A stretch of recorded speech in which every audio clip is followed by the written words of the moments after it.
ને railway station Suryanagar એક્સપ્રેસમાંથી બપોરે જ્યારે મુંબઈથી એક રાબિયા નામની લેડી અને સફીક નામનો બે માણસ જ્યારે મુંબઈથી આવે છે તો એને બપોરે 2:30 વાગે એને પકડવા 4:30 વાગે પકડવામાં આવે છે. એમની પાસેથી 253 ગ્રામ જેટલું એમડી, અંદાજિત કિંમત 25 લાખથી વધુ જેની કિંમત થાય છે, આ લોકોની ધરપકડ કરવામાં આવે છે અને મુદ્દામાલ સીઝ કરવામાં આવે છે.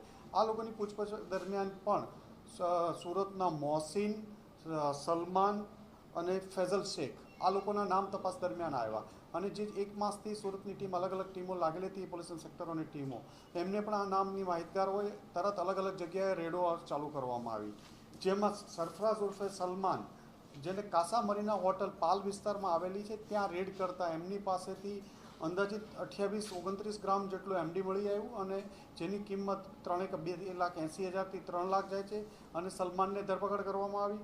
ત્યારબાદ પોલીસ ઇન્સ્પેક્ટર જૈન ગોસ્વામી અને એની ટીમે રાંદેર વિસ્તારમાં રામા રેસિડેન્સી પાસે એક રેડ કરવામાં આવી, જેમાં આરોપી ફૈઝલ શેખ અને એની સાથે યાસીન બબુલ મુલ્લા આ બેની ધરપકડ કરવામાં આવી, જેમની પાસેથી પણ અંદાજિત 31થી 32 ગ્રામ જેટલો એમડીનો જથ્થો મળી આવ્યો. ત્રીજી રેડ મોહસિન શેખ નામના એક કિસમનું નામ અમની તપાસ દરમિયાન આવેલું હતું. આ મોહસિન શેખ એક જગ્યાએ છુપાયેલો છે બુદરપુરામાં અશફાક મોહમ્મદ યુસુફના ઘરે.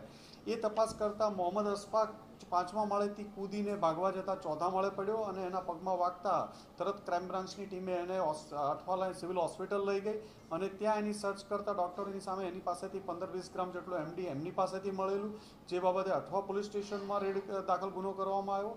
તદુપરાંત આ જ રેડો દાખતી હતી ત્યારે એક સૈયદ આસિફ ઉર્ફે બાબુ હૈદર કાળુ નામનો માણસ પણ મુદ્દામાલ લઈ રિક્ષામાં નીકળે છે નાનપુરા શ્રુતિ હોસ્પિટલ પાસેથી, જે આધારે પોલીસ ઇન્સ્પેક્ટર કે મોદી સાહેબની ટીમે રેડ કરી અને એમને પણ અંદાજિત 27થી 28 ગ્રામ 2,80,000ના મુદ્દામાલ સાથે ધરપકડ કરવામાં આવી. આમ કુલ સુરત શહેરમાં અલગ અલગ વિસ્તારોમાં 2 અઠવા પોલીસ સ્ટેશનની લાઇનમાં, એક પાલ પોલીસ સ્ટેશનમાં, એક રાંદેર પોલીસ સ્ટેશનમાં અને એક ડીસીબીમાં કુલ અલગ અલગ 5 ગુનાઓ નોંધવામાં આવ્યા, જેમાં 7 આરોપીની ધરપકડ કરવામાં આવી. કુલ 354 ગ્રામ અંદાજે 35-37 લાખનો મુદ્દામાલ કબજે કરવામાં આવ્યો છે. આ તમામ આરોપીઓની પૂછપરછમાં સુરતનું ઘણું મોટું નેટવર્ક બહાર આવ્યું છે અને અન્ય લોકોની ધરપકડ કરવાના પ્રયત્નો ચાલુ છે અને હાલના આ કેસનું ઇન્વેસ્ટિગેશન પણ ચાલુ છે.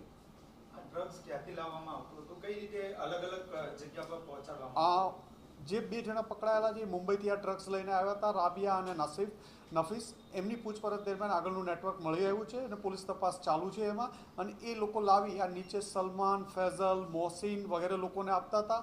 એ એના નીચેના લેયરમાં નાની ક્વોન્ટિટીમાં આપતા હતા અને આખું નેટવર્ક સ્પ્રેડ સુરત સિટીમાં થતું હતું.